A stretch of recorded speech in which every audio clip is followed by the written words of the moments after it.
Vamos a comenzar a hablar de lo que es el posmodernismo. Ustedes investigaron un poco ya los elementos ideológicos del posmodernismo. Vamos a ver qué es lo que pasó. Va a iniciar el posmodernismo en Estados Unidos y vamos a ver que a lo largo de la mitad de los años 60 se va a ir cambiando lo que es el estilo. Lo del movimiento moderno, la arquitectura ya va a estar muy distante a lo que es el movimiento moderno. Dice que durante la inmediata posguerra la idea que predomina entre los arquitectos era la conciencia de continuidad, pero a principios de los años 60 se extiende la idea de crisis del movimiento moderno. Vamos a ver que surgen alternativas constructivas debido a estos nuevos pensamientos, a lo que son los posmodernistas. Se van a abrir nuevos caminos con estas alternativas constructivas. Uno de ellos es Archie Graham en Gran Bretaña. Otro es la crítica tipológica en la idea de Aldo Rossi en Italia. Él, como les comenté hace un momento, escribe un libro que se llama Arquitectura de la Ciudad. Vamos a ver ya estudios urbanistas, vamos a ver que cambia también la idea de lo que es la ciudad en este momento. Y la arquitectura comunicativa propuesta por Robert Venturi en Norteamérica.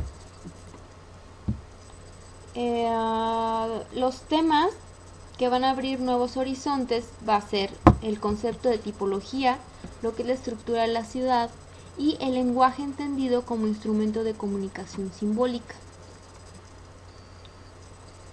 Del dilema entre crisis y continuidad de los años 50 se pasa a una época de nuevas propuestas que comportan nuevos sistemas de entender y proyectar la arquitectura. Estas propuestas arquitectónicas están ligadas al pensamiento estructuralista. Es un pensamiento filosófico del cual debieron de haber leído al momento de estar investigando acerca de lo que es el posmodernismo. Bueno, entonces vamos a ver que los posmodernos surgen a partir de varios puntos, sobre todo, bueno, ahorita ya vamos a hablar de lo que es arquitectura. Vamos a considerar que es el año de 1965 donde se inicia la búsqueda de nuevas estrategias tanto teóricas como proyectuales. Los hechos que definen los años de 1965 a 69 como un periodo de cambio radical van a ser los siguientes. Van a desaparecer varios maestros del movimiento moderno, como Le Corbusier, que muere en 1965. Mies van der Rohe, Gropius y Rogers mueren en 1969. Entonces, pues obviamente las personas que defendían el movimiento moderno ya no van a estar en estos momentos. Los proyectos que realizan los arquitectos más jóvenes evidencian ya un cambio. Y arquitectos como Aldo Rossi, Robert Venturi, Charles Moore evidencian un cambio total de las formas arquitectónicas. Estos son hechos que ocurren durante estos años, donde vemos que ya se aleja todo del movimiento moderno. Ahora, vamos a ver que surgen varios libros, varios tratados, todos relacionados también con el cambio al posmodernismo y con el hecho de que no les gustaba las teorías que surgieron durante la época moderna. En 1977 se publica el libro El lenguaje de la arquitectura posmoderna de Charles Jencks. Esto va a evidenciar la consolidación de una época y la conciencia de una nueva condición. El considerarse ya como arquitectura posmoderna, ¿no? Se están dando cuenta de que ya hay un cambio, de arquitectura. Y también, no sé si recuerdan ustedes que hablaron, me imagino el semestre pasado, acerca de la Bauhaus. La Bauhaus surgió también durante el movimiento moderno. Bueno, pues está la Escuela de Diseño de Ulm, que era la continuadora de lo que es la Bauhaus. Después de varias crisis, va a cerrar definitivamente en 1968. Obviamente esto es otro suceso que marca pues el cambio del modernismo al posmodernismo, ¿no? El darnos cuenta de la crisis en la que se encontraba el modernismo y cómo es que termina.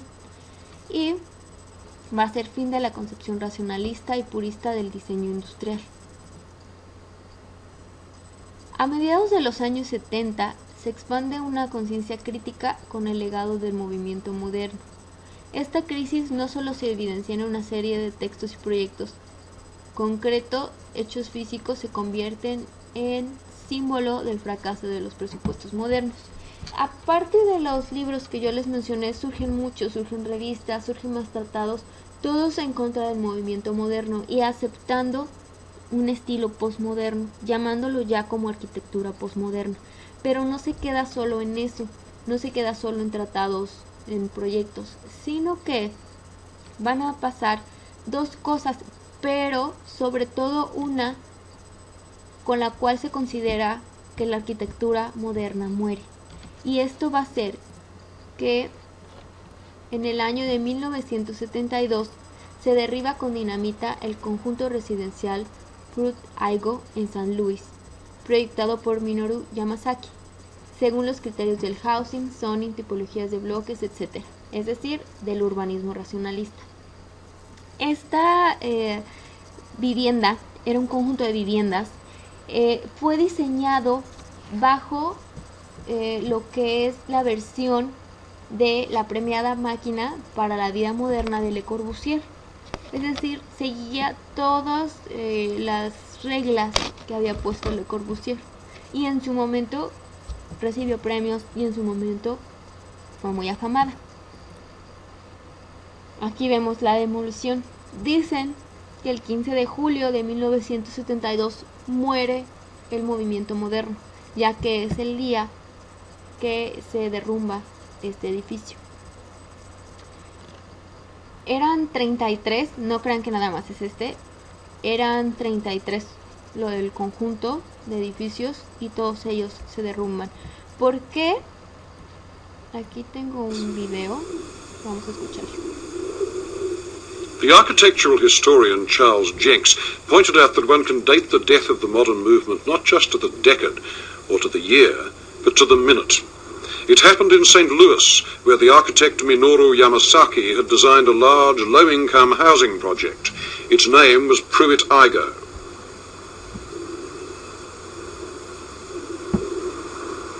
Tower blocks, parks, recreational streets inside the buildings, every sort of Corbusian amenity. Most improving. The architectural magazines made a fuss over it. It won awards. That was in 1951. Within a few years, the place had been ripped apart by its unimproved tenants. Old and middle-aged people were scared to live there, and the young were in the corridors with flick knives. Pruitt-Igoe got so bad that in 1972, major structural alterations were called for.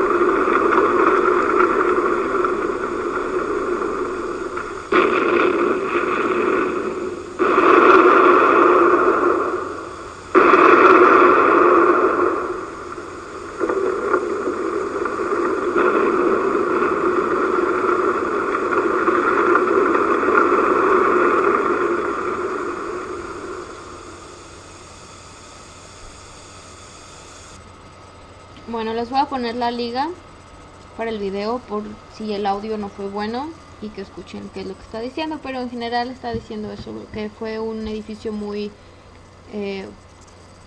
con muchos premios, y esto en los años 50, y pues para el año 1972 ya estaba totalmente solo, ya no había nadie que viviera ahí. Entonces deciden derrumbarlo. Y bueno, con este hecho se considera que muere el movimiento moderno. Y también en 1976 otra de las cosas que pasa es que se incendia esta cúpula. Esta cúpula es del pabellón de Estados Unidos en Montreal, proyectado por Fuller para la exposición de 1967. Se había hecho teóricamente con materiales ignífugos, o sea que no se podían incendiar. y que debía ser el paradigma de la arquitectura del futuro. Y aquí vemos cómo es que se está incendiando. Al día de hoy la estructura metálica sigue en pie, pero bueno, todo lo demás se incendió. Lo bueno es que cuando ocurre el incendio no había nadie adentro. Fue un momento en el que estaba cerrado la exposición y no había nadie adentro, entonces no hubo heridos ni mucho menos. Entonces estos son dos hechos, ¿no? Estos sucesos que vamos a ver, que son: mueren los maestros del movimiento moderno, surgen nuevos teóricos preguntándose acerca del modernismo y poniendo nuevas pautas para lo que es el posmodernismo. Aquí vamos a ver, también cierran la escuela de diseño, que es la sucesora de la Bauhaus, y pues derrumban el conjunto residencial de Prutt-Igoe en el año 72, que seguía todos los estatutos que había propuesto Le Corbusier. Muy bien. Ahora vamos a ver que surgen diversas posiciones. Vamos a ver corriente fundamentalista, perdón, está mal escrito aquí, y recuperar los valores históricos. Vamos a ver propuestas hipertecnológicas de quienes quieren llevar hasta las últimas consecuencias las sugerencias de las vanguardias, y también voces a favor de una arquitectura alternativa y ecológica. Lo que sí es que se pierde la esperanza de una visión continua, algo que tenían durante el modernismo. Una visión continua y homogeneizada y centra en el universo del pluralismo y la discontinuidad. Es decir, vamos a ver numerosos estilos, numerosas teorías, numerosas propuestas, y ya no hay una sobre la cual se siga la pauta, como hasta el momento se había hecho y como se hizo en el movimiento moderno, ¿no?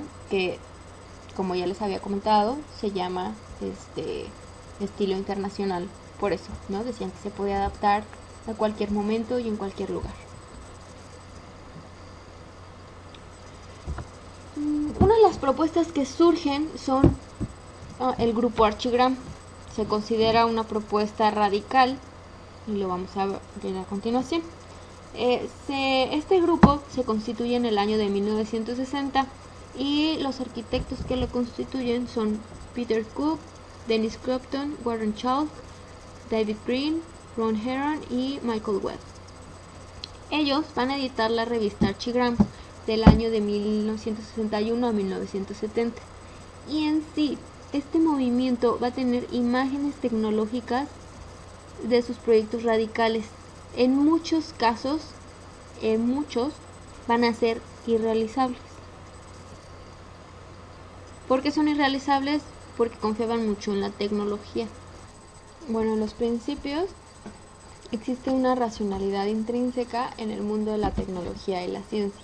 Es decir, que confían en que la tecnología y la ciencia tienen una razón de manera independiente. También tienen una idea de progreso ilimitado. Esto es algo planteado por Hegel en su filosofía de espíritu de los tiempos, y en sí esta idea la tienen desde el movimiento moderno, entonces continúan con ella.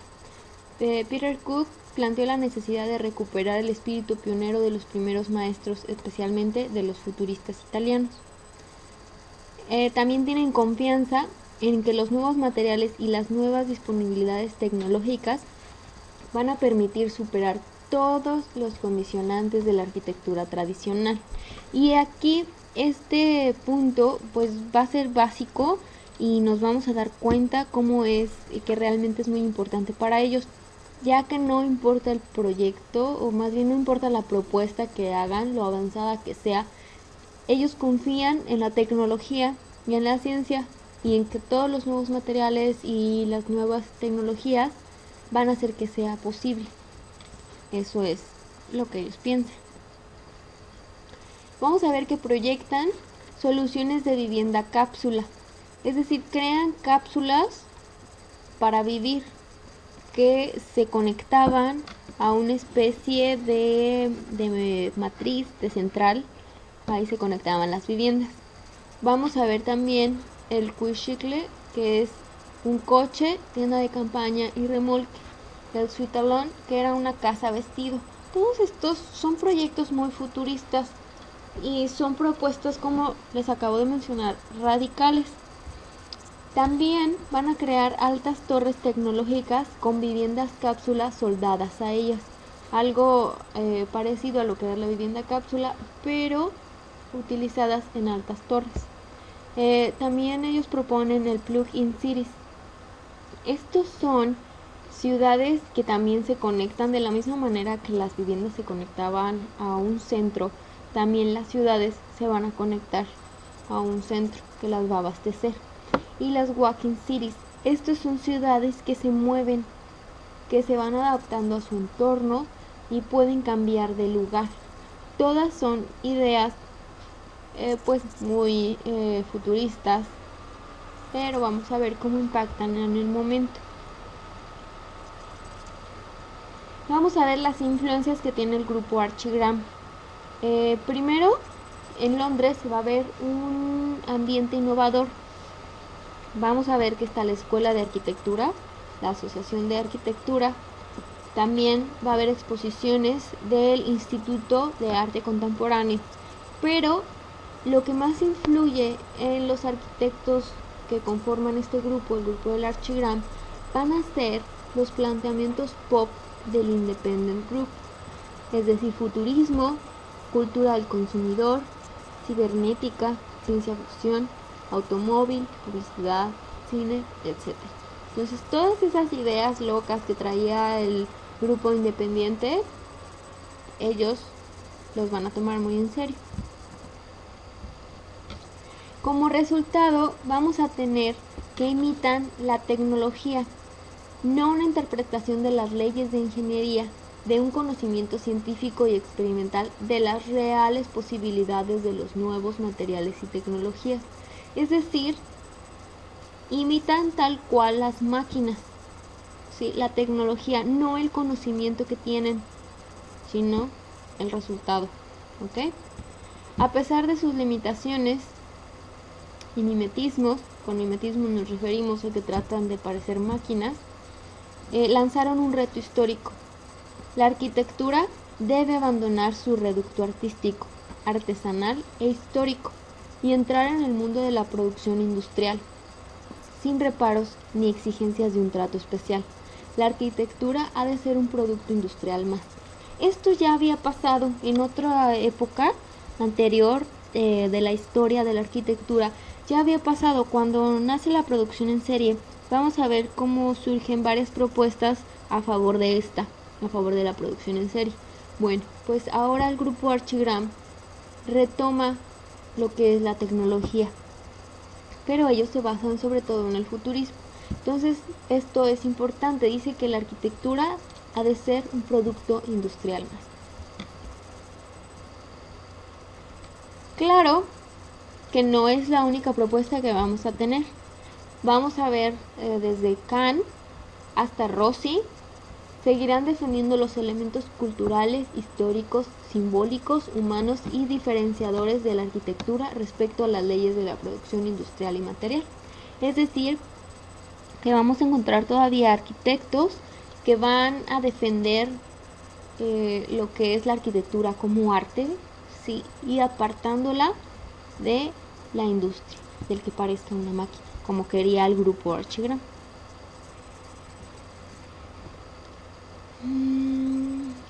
Vamos a hablar de la arquitectura high-tech con alta tecnología. A pesar de que Archigram, las propuestas son muy fantasiosas, vamos a ver qué influyen en la arquitectura en este momento. Esta arquitectura va a estar basada en un rigor y pragmatismo. El principal representante de esta arquitectura va a ser Norman Foster. Él crea su equipo de trabajo en el año 1967. No va a renunciar a los aspectos imaginativos de Archigram. De hecho, se van a ver influenciados por ellos.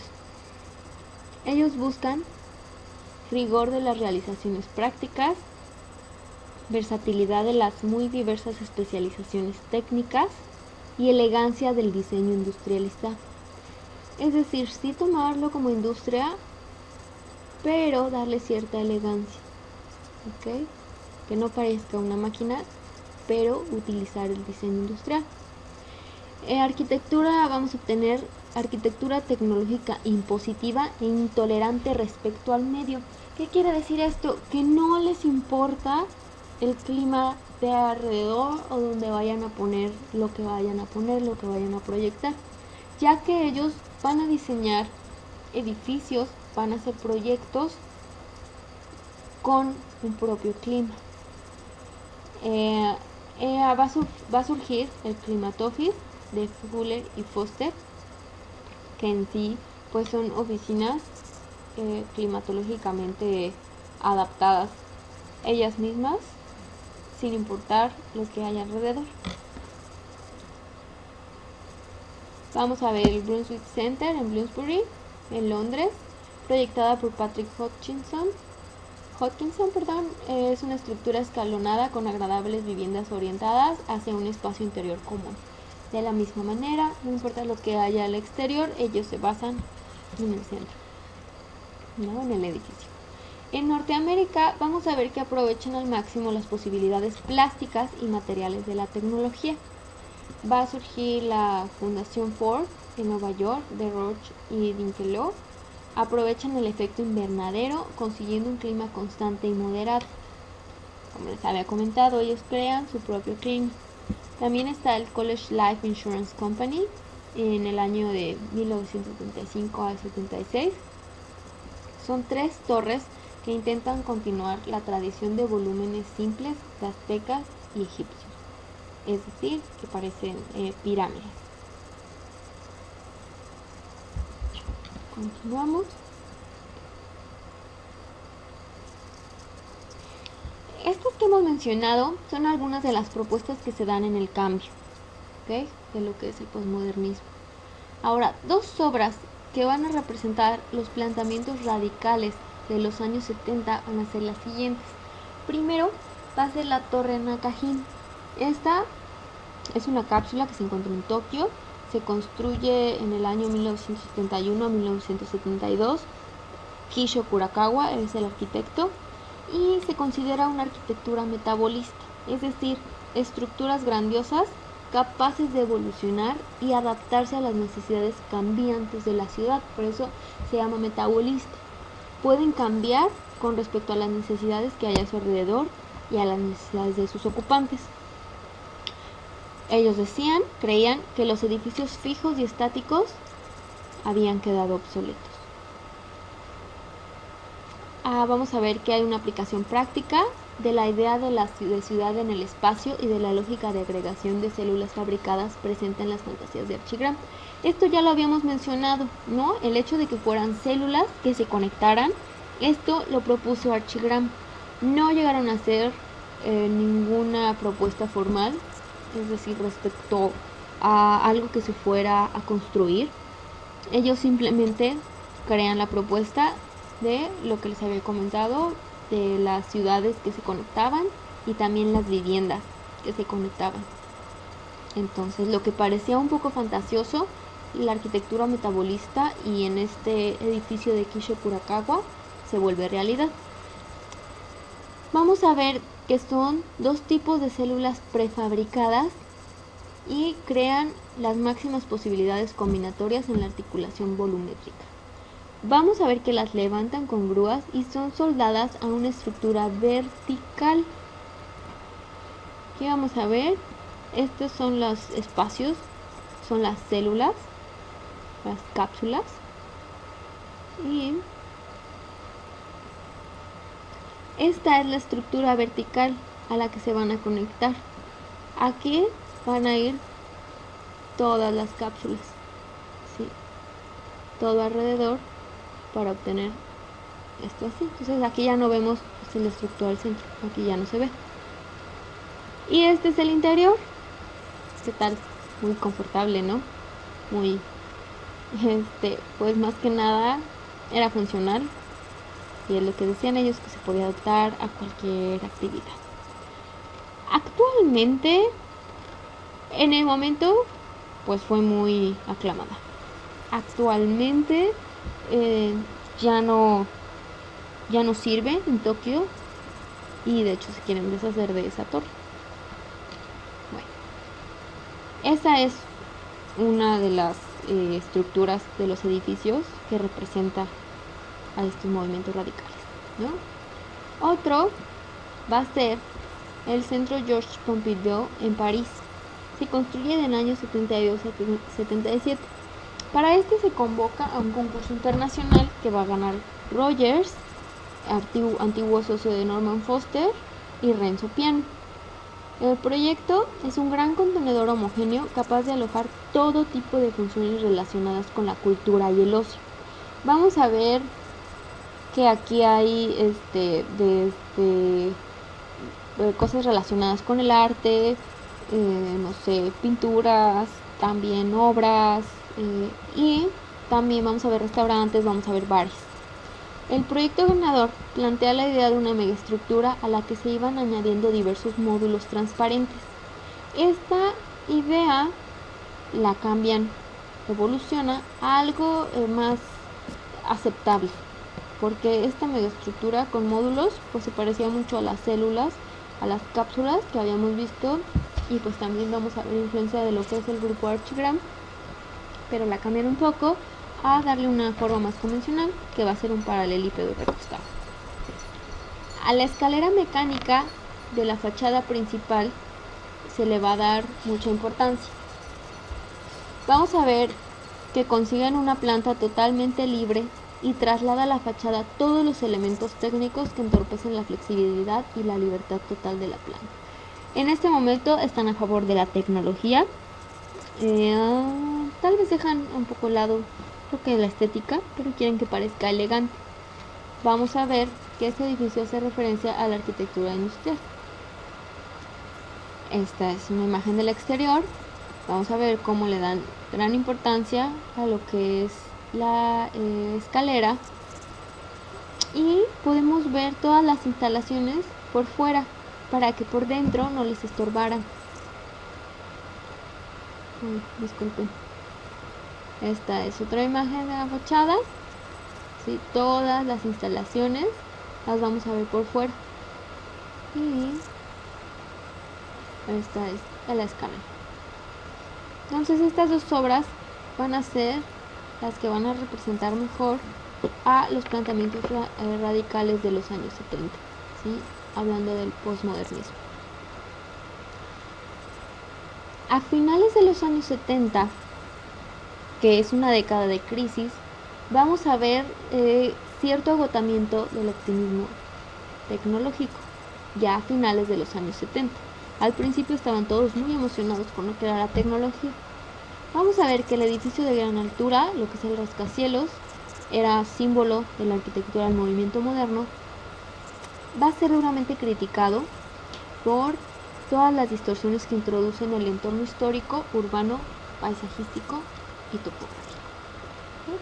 Vamos a ver muchos cambios dentro del posmodernismo. De las cosas que me falta mencionarles, bueno, es importante que sepan que en el posmodernismo, o después de esta presentación, no sé si hayan comprendido, que en el posmodernismo vamos a ver un regreso al ingenio, al ornamento y la referencia. Vamos a ver que descubren otro valor expresivo y simbólico a los elementos arquitectónicos. No sé si recuerden que en el modernismo se dejan a un lado todo lo que es la ornamentación. Bueno, ahora el posmodernismo la va a retomar. Va a considerar que los edificios modernos son muy simples, son desalmados, son abstractos y no deben de ser así. Entonces ellos cambian otra vez y van a utilizar elementos arquitectónicos y formas y referencias estilísticas. Los posmodernistas creen que el proyecto modernista es un fracaso en su intento de renovar radicalmente las formas tradicionales de arte, cultura y pensamiento. Es por esto que los vuelvan a retomar. El posmodernismo vamos a encontrarlo en la filosofía, en la historia y en el arte. Y checando aquí mis notas, es todo con respecto a este tema. Entonces a continuación van a encontrar en Blackboard las instrucciones para lo que vamos a hacer para esta actividad. Si quedó alguna duda pueden hacerla, algún comentario también. ¿Okay? Que tengan bonito día.